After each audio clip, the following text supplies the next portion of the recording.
यदि आपको पुत्र सुख नहीं प्राप्त हो रहा है तो फिर क्या करें? दोस्तों, एकादशी कब है और ये जो आने वाली एकादशी है जनवरी में, इसका नाम क्या है? जय श्री राम दोस्तों, आज मेरा वीडियो इस पर है कि यदि आपको पुत्र सुख नहीं प्राप्त हो रहा है या जीवन में कोई भी सुख प्राप्त नहीं हो रहा है तो फिर क्या करें। एक बहुत अच्छा उपाय है जिसको तन मन से अगर आप करेंगे तो आपको सारे सुख प्राप्त होंगे। और दोस्तों, जिन जीवन में सबसे बड़ा सुख होता है पुत्र सुख, आप चाहे माने ना माने, पुत्र या पुत्री जो भी है वो सुख बहुत बड़ा सुख है। और कहते हैं कि अगर आपके घर में पुत्र नहीं है तो आपके पितृ दुखी हैं क्योंकि वो अतृप्त रहते हैं। तो दोस्तों, जानते हैं कि आज हम अपने आप से क्या कुछ ऐसा करें कि हमारे घर में पुत्र सुख हो, अगर नहीं है तो, और अगर है तो अच्छे पुत्र हों। इसके लिए हम क्या करें? तो दोस्तों, शुरू करते हैं आज का वीडियो। दोस्तों, रोज की तरह यदि आपको मेरा वीडियो पसंद आता है तो मेरे वीडियो को लाइक करें, कमेंट करें, मेरे चैनल को सब्सक्राइब करें और वीडियो को शेयर भी करें ताकि ये जानकारी किसी और तक भी पहुंचे। दोस्तों, मुझे सिर्फ एक ही कामना है कि शायद किसी के काम वो बात आ जाए जो मैं बोलना चाहती हूँ, मैं किसी के काम आ सकूँ। बस वीडियो बनाने का मेरा यही एक मकसद है। बहुत सारे धर्म गुरु हैं, बहुत सारे कथावाचक हैं, बहुत सारे लोग हैं जो बोल रहे हैं, लेकिन क्या हम ये सोच के चुप बैठ जाएंगे हमें बोलने की आवश्यकता नहीं है? तो दोस्तों, मुझे लगा कि मुझे भी जो आता है वो मुझे भी बोलना चाहिए और सुन के इधर उधर से और प्रयोग करके मैं आपको सिर्फ वो चीज़ बताती हूँ जो मैंने खुद पर प्रयोग करी है। आप बिल्कुल ऐसा ना सोचें कि मैंने बिना प्रयोग करे हुए आपको बोल दिया है। जब मैंने प्रयोग करा है, मैंने रिजल्ट देखे हैं, तभी मैं बताती हूँ। तो दोस्तों, शुरू करते हैं आज का वीडियो। जो 21 तारीख को पुत्रदा एकादशी है। दोस्तों, 20 और 21 2 दिन में कन्फ्यूज़न है, लेकिन 21 तारीख इसलिए है कि उस एकादशी को रखते हैं जो एकादशी द्वादशी तिथि को छूती है। अगर एकादशी तिथि 10वीं तिथि को छू रही है तो उस एकादशी को निषिद्ध माना जाता है, उसको नहीं किया जाता है। कहते हैं उससे राक्षस तृप्त होते हैं और राक्षसों को तृप्त करने के लिए कोई काम नहीं करना। और जो तिथि द्वादशी तिथि को एकादशी छूती है उस तिथि को बहुत पवित्र माना जाता है, उसी का व्रत किया जाता है। तो उस हिसाब से जो एकादशी है वो 21 जनवरी को है और इसका नाम है पुत्रदा एकादशी। देखिए, नाम ही कितना प्यारा है, पुत्रदा, यानी कि पुत्र देने वाली एकादशी। दोस्तों, मैं हमेशा कहती हूँ कि सिर्फ एकादशी का व्रत एक ऐसा व्रत है जिसको बताया कृष्ण भगवान ने। स्वयं कृष्ण भगवान ने अपने मुख से बोला है कि एकादशी का कितना महत्व है, और तभी भी हम लोग सनातनी होते हुए एकादशी को छोड़ रहे थे। तो अब जाकर के एस्कॉन वालों ने बहुत अच्छा बढ़ाया है इसको कि एकादशी रखो। तो दोस्तों, अगर आपने एकादशी नहीं रखी है तो आप प्लीज़ अपने जीवन में एक बार एकादशी जरूर रखें और फिर देखिए आपके जीवन में क्या चमत्कार होते हैं। तो दोस्तों, आज मैं अपनी कहानी बताती हूँ कि मैंने एकादशी क्यों रखी थी। दोस्तों, एक बार मैं पहले रामचरितमानस जी का पाठ करती थी, तो 2008 या 9 की बात होगी। तो हम स्कूल जा रहे थे, तो एक सर हैं, उन्होंने ऐसे ही बोला कि भगवान राम का तो एक ही व्रत है। तो मेरे कान बिल्कुल खड़े हो गए कि क्या व्रत है, कि भगवान राम का एक ही व्रत है और वो है एकादशी। बस उसी समय मैंने आँख बंद करके भगवान का ध्यान करा और संकल्प किया कि हे भगवान, मैं भी एकादशी रखूँगी। आप मुझे इतना शक्तिशाली बनाना, इतना पावरफुल बनाना कि मैं अपने जीवन में एकादशी जरूर रखूं, क्योंकि बिना उनकी इच्छा के हम कुछ कर ही नहीं सकते हैं ना। तो दोस्तों, फिर क्या हुआ कि समय बढ़ता गया, बस वो एकादशी का संकल्प मेरे मन में था, चलता गया। 2018 में जब मेरा ऑपरेशन हुआ तो मेरे गॉलब्लैडर में स्टोन था, तो ऑपरेशन हुआ, स्टोन निकला, तो मुझे भी थोड़ा सा, जैसे एक चिंता लोगों को भी हो जाती है, तो मुझे चिंता हुई कि मुझे कमजोरी ना आ जाए। तो मैंने ऐसे ही रात में मैं सोच रही थी कि अब मैं थोड़ा सा अंडा तो खा ही लूँगी, क्योंकि मैं नॉनवेज तो खाती नहीं थी, तो मैंने कहा मैं अंडा खा लूँगी क्योंकि मेरे को कमजोरी आ जाएगी। बस ये सोच करके मैं सोई थी। तो दोस्तों, मेरे को रात में सपना हुआ कि मैंने किसी से कहा कि नहीं नहीं, मैं ये सब कुछ नहीं खाऊंगी। तो उन्होंने बोला क्यों? तो मैंने कहा कि क्योंकि मेरा आज एकादशी का व्रत है और मैं ये कुछ नहीं खाती, नॉनवेज। तो जैसी मैं जागी तो मैंने फटाफट पंचांग निकाला और क्या था, उस दिन एकादशी थी। बस मैंने भगवान को हाथ जोड़ करके उनको धन्यवाद दिया कि आपने मुझे याद दिलाया है।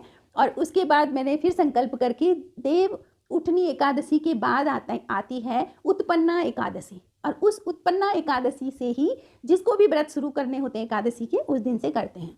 तो उस दिन से फिर मैंने सोचा और उसके बाद उत्पन्ना एकादशी के बाद से मैंने व्रत शुरू किए और भगवान की कृपा है कि व्रत चल रहे हैं, भजन चलता रहे, बस ये काम हो रहा है। तो दोस्तों इस तरह से मैंने एकादशी शुरू की। तो दोस्तों आज मैं आपको बताऊंगी कि पुत्रदा एकादशी की कहानी, और इसको बहुत ध्यान से आप सुनना। जो व्रत नहीं भी रखते हैं ना, वो भी इस कहानी को सुनना। तो इस कहानी से आपको पता लग जाएगा कि पुत्र आपके जीवन में, हमारे जीवन में पुत्र का कितना महत्व है, और भगवान की कृपा से वो जरूर प्राप्त होता है। तो दोस्तों शुरू करते हैं पुत्रदा एकादशी की कहानी। कहानी कुछ इस तरह से है। युधिष्ठिर बोले, हे कृष्ण, आप सफला नामक एकादशी की महिमा तो कह चुके हैं, अब कृपा करके पौष माह शुक्ल पक्ष की एकादशी की महिमा कहिए, उसका नाम और उसकी विधि क्या है वो भी कहिए, और उसमें किस देवता की पूजा की जाती है। हे पुरुषोत्तम ऋषिकेश, आप किस एकादशी के व्रत से प्रसन्न होते हैं ये भी कहिए। ये किसने पूछा? युधिष्ठिर ने। किससे कहा? किससे पूछा? कृष्ण भगवान से। तो फिर कृष्ण भगवान बोले, हे राजन, लोकों के उपकारार्थ पौष शुक्ल पक्ष की एकादशी की विधि मैं तुमसे कहता हूँ, तुम ध्यान से सुनो। हे राजन, इस व्रत को विधि पूर्वक करना चाहिए। इसका नाम पुत्रदा है और यह समस्त पापों को हरने वाली है। सिद्धि और काम को देने वाले नारायण इसके देवता हैं। चर अचर और तीनों लोकों में इससे परे कोई नहीं है। हे राजन, पापों को हरण करने वाली जिस कथा के सुनने और करने से हरि भगवान यानी कि विष्णु भगवान मनुष्य को विद्वान और यशस्वी कर देते हैं, उसे सुनो। भद्रावती नाम की एक पुरी है, वहाँ सुकेतुमान नामक राजा राज्य करता था और उसकी रानी का नाम शैव्या था। पुत्रहीन उस राजा ने संतान के लिए बड़े बड़े यज्ञ करवाए, दान किया, लेकिन पुत्र नहीं हुआ। समय बीतता गया परंतु संतान नहीं हुई। इस कारण राजा बहुत काल के बाद धर्म की चिंता करता हुआ, अर्थात धर्म के काम करता हुआ, इसी तरह से अपना जीवन व्यतीत कर रहा था।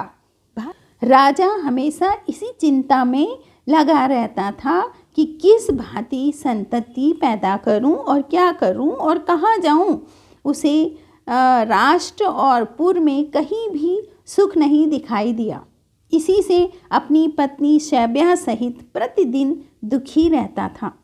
रानी और राजा नित्य शोक में मग्न रहते थे और उनके पितर लोग दिए हुए तर्पित जल को उष्ण यानी गर्म पान करते थे। कहते हैं कि अगर पुत्र नहीं है तो जो तर्पित जल होता है वो पितरों को बहुत गर्म लगता है, और राजा के मर जाने पर हमारे वंश में कोई शेष नहीं है जो हमें तर्पण से संतुष्ट करे। यह उनके पितर सोच रहे थे। उसके पितर इस प्रकार स्मरण करते हुए दुखित हुए। मतलब पितर भी इसी चिंता में थे कि अब क्या होगा। उनके इस दुख के मूल को जानकर राजा भी दुखी थे। बंधु मित्र सुहृदय और मंत्री गज अश्व पदचर आदि उस राजा को कुछ भी अच्छे नहीं लगते थे। वह अपने मन में निराश हो गया कि पुत्रहीन मनुष्य के जन्म का कुछ भी फल नहीं है, क्योंकि पुत्रहीन का गृह शून्य है। उसका हृदय सदा दुखित रहता था। पुत्र के बिना देव ऋण, पितर ऋण और मनुष्य के ऋण से उऋण होना कभी संभव नहीं है। इस कारण संपूर्ण प्रयत्न से मनुष्य पुत्र उत्पन्न करने की चेष्टा में सदा लगा रहे। उनको इस लोक में यश और परलोक में मोक्ष की प्राप्ति होती है। जिनके 100 जन्म के पुण्य उदय होते हैं तो दीर्घायु, आरोग्य, लक्ष्मी उनके घर में होती है और पुत्र पौत्र तथा जन होते हैं, क्योंकि पुण्य और विष्णु भक्ति के बिना पुत्र धन विद्या की प्राप्ति नहीं होती। समझ लो इसको, क्योंकि पुण्य और विष्णु भक्ति के बिना पुत्र, धन और विद्या की प्राप्ति नहीं होती। यह मेरा सिद्धांत है। ये भगवान कृष्ण कह रहे हैं, ये भगवान कृष्ण का सिद्धांत है, समझ लो आप। इस प्रकार रात दिन चिंता में निमग्न वह दुखी रहता था और कभी सुबह और कभी आधी रात को जब उठता था तब सोचता रहता था। बाद में उसने आत्महत्या करने का विचार कर लिया। फिर उससे भी परलोक में दुर्दशा होगी यह समझकर उन्होंने ये विचार छोड़ दिया और निसंतान होने से अपने शरीर को क्षीण देखकर पुनः अपनी बुद्धि से अपनी आत्मा का हित विचारने लगा। राजा घोड़े पर चढ़कर उस घोर वन में गया और पुरोहित आदि किसी को भी यह मालूम नहीं हुआ। जब मृग और पक्षियों से उक्त उस गंभीर वन को देखते हुए राजा पहुंचा तो उस वन में वृक्षों को देखता हुआ घूमने लगा। वट, पीपल, बेल, खजूर, कटहल, मौलसिरी, सप्तपर्ण, तिंदु और तिलक, शाल, ताल, तमाल, सरल, हिंगोट, अर्जुन, लभेरा और बहेरा, मौलसिरी, सप्तपर्ण, तिंदु और तिलक, शल्की, करौंदा, पाटल, खैर, शाख और पलास, इन सब पेड़ों को सुशोभित और मृग, व्याघ्र, बारह, सिंह, बानर और बिल से निकला हुआ अजगर तथा बच्चों समेत मत वाले हाथी, चमरी गाय, कृष्ण मृग, श्रृंगाल, शशक और बनविलाव, सुरही गौ और हाथिनियों के झुंड में 4 दांत वाले हाथी आदि राजा ने सब देखे। मतलब जंगल में ये सब रहते थे। उन्हें देखकर राजा को अपने हाथियों का स्मरण हुआ तो शोकाकुल होकर स्वयं भी उनके बीच में विचरने लगा। कहीं से श्रृंगालों का शब्द, कहीं से उल्लुओं का शब्द सुनकर राजा वन को भयानक रूप से देखने लगा। इसी प्रकार पक्षियों को भी देखकर विवल हो वन में घूमते घूमते राजा ने दोपहर के समय गहन वन को देखा। तब क्षुधा और तृष्णा से कंठ सूख गया। इधर उधर भटकता हुआ चिंता करने लगा कि मैंने कौन सा ऐसा कर्म किया कि जिससे ऐसा दुख मिला। मैंने तो पूजा और यज्ञ से देवताओं को संतुष्ट किया है और समयानुसार प्रजा को अपने पुत्र के तुल्य माना है और मिष्टान तथा दक्षिणा देकर ब्राह्मणों को भी संतुष्ट किया है। यह सब करने पर भी मुझे ऐसा दुख क्यों मिला? इस चिंता में डूबा हुआ राजा उदास होकर घोर वन को चला गया। आगे जाकर पुण्य के प्रभाव से कुमुदनी से सुशोभित मानसरोवर के समान एक मनोहर सरोवर को देखा। उसमें बहुत सारी मगर, मछलियाँ, जलचरों सहित और खिले हुए कमल, राजहंस, चकोर, चक्रवाक सबसे शोभायमान वह सरोवर था। सरोवर के समीप राजा को लक्ष्मीवान अर्थात ऐश्वर्यवान बहुत से मुनियों के आश्रम की सूचना मिली। राजा का दाहिना नेत्र और दाहिनी भुजा फड़कने लगी। उसमें स्फुरण होने के कारण राजा को शुभ लक्षण जान पड़े। सरोवर के तट पर मुनियों को वेद मंत्र जप करते हुए देख अश्व से उतरकर राजा उनके सम्मुख खड़े हो गए। फिर व्रत करने वाले मुनियों को पृथक पृथक वंदना कर हाथ जोड़कर दंडवत प्रणाम करके राजा बहुत प्रसन्न हुआ और मुनिगण भी प्रसन्न होकर राजा से कहने लगे कि हम तुम्हारे ऊपर प्रसन्न हैं। हे राजा, तुम्हारी जो इच्छा हो उसे कहो। यह सुनकर राजा कहने लगा कि हे तपस्वियों, आप कौन हैं? आपका क्या नाम है और आप किस लिए यहाँ आए हैं? मुझे यथावत कहिए। मुनि बोले, हे राजन, हम विश्व देव हैं, स्नान करते हैं। आज से 5वें दिन माघ लग जाएगा। आज पुत्रदा नाम की एकादशी है। यह शुक्ल पक्ष की पुत्रदा एकादशी पुत्र की इच्छा वाले मनुष्य को पुत्र देती है। राजा बोले, पुत्र के उत्पन्न होने में मुझको बड़ा संदेह है। जो आप लोग मुझ पर प्रसन्न हो तो मुझे पुत्र दीजिए।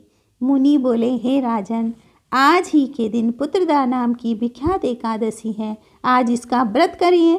हमारे आशीर्वाद से और भगवान के प्रसाद से ही राजन तुमको अवश्य पुत्र की प्राप्ति होगी। इस प्रकार उन मुनीश्वरों के वचन से राजा ने उत्तम व्रत किया और द्वादशी के दिन राजा ने पारण करके बारंबार मुनीश्वरों को नमस्कार किया। फिर अपने घर वापस आ गए।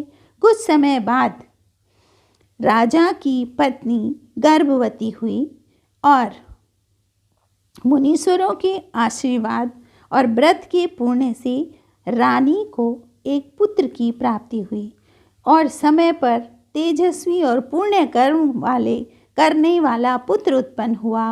वह पिता को संतुष्ट कर प्रजा के पालन में तत्पर रहने लगा। कृष्ण भगवान ने कहा, हे राजन, इस कारण से पुत्रदा का व्रत करना चाहिए। सबके हित के लिए मैंने ये महिमा कही है। जो मनुष्य पुत्रदा नामक यह व्रत करते हैं उन मोक्ष भागी मनुष्यों को अवश्य पुत्र होता है। हे राजन, इसके पढ़ने और श्रवण करने से अश्वमेध यज्ञ का फल प्राप्त होता है। इति पौष शुक्ल एकादशी पुत्रदा कथा संपन्न। तो दोस्तों, ये थी पुत्रदा एकादशी की कथा। अगर आप एकादशी का व्रत नहीं करते हैं तो आप संकल्प लीजिए आज ही से। पुत्रदा एकादशी के दिन आप संकल्प लें और भगवान के सामने अपनी इच्छा रखें और उनसे बोलें कि मैं एकादशी के व्रत करूँगी या करूँगा, तो आपको सभी सुख प्राप्त होते हैं। और एकादशी का व्रत अगर पति पत्नी साथ में करें उसका महत्व तो और ज़्यादा बढ़ जाता है। तो दोस्तों, एकादशी का सिंपल सा नियम है कि 10वीं तिथि की रात को ब्रश करके शाम को 7-8 बजे खा लें और उसके बाद ब्रश करके कुछ नहीं खाना है। पानी आप पी सकते हैं। पानी सिर्फ निर्जला एकादशी के दिन पानी, निर्जला व्रत, कुछ लोग सारी एकादशी निर्जला रखते हैं, लेकिन भाई हिम्मत भी इतनी होनी चाहिए। उसके बाद एकादशी को सुबह स्नान करके, स्नान के जल में थोड़ा सा गंगा जल डाल के आप स्नान करें। पूजा में पीला आसन लगा करके वहाँ पर विष्णु भगवान को बिठाएं और एक लोटा जल रख करके आप कलश रखें, वहाँ पर दिया जलाएं और भगवान के आगे एकादशी व्रत करने का संकल्प करें। सारे दिन निराहार रहें। रात को हो सके तो रात को सिर्फ फलाहार करें या कुछ भी ना करें, और अगर करना है तो फलाहार करें। हो सके तो पूरी रात कीर्तन भजन करें और द्वादशी के दिन भगवान के लिए भोग प्रसाद बना करके चावल जो छोड़ा रहता है एकादशी को, उस चावल से भगवान को भी और खुद भी अपना व्रत खोलें। बस सिंपल सी है। इसमें तुलसी जी का बहुत महत्व है कि तुलसी हर चीज़ में, पूजा में तुलसी रखी होनी चाहिए। जल में भगवान के लिए रखा हुआ जल, भगवान के लिए रखा हुआ मिष्ठान, भगवान के लिए रखे हुए फल में या भगवान को अर्पित तुलसी जरूर रखें। बिना तुलसी के भगवान को कोई भोग नहीं लगता। तो दोस्तों, इस तरह से है। और आप भी एकादशी रखें। और आपको पुत्रदा एकादशी की कहानी कैसे लगी आप कमेंट करके बताएं। Thank you for watching. जय श्री राम।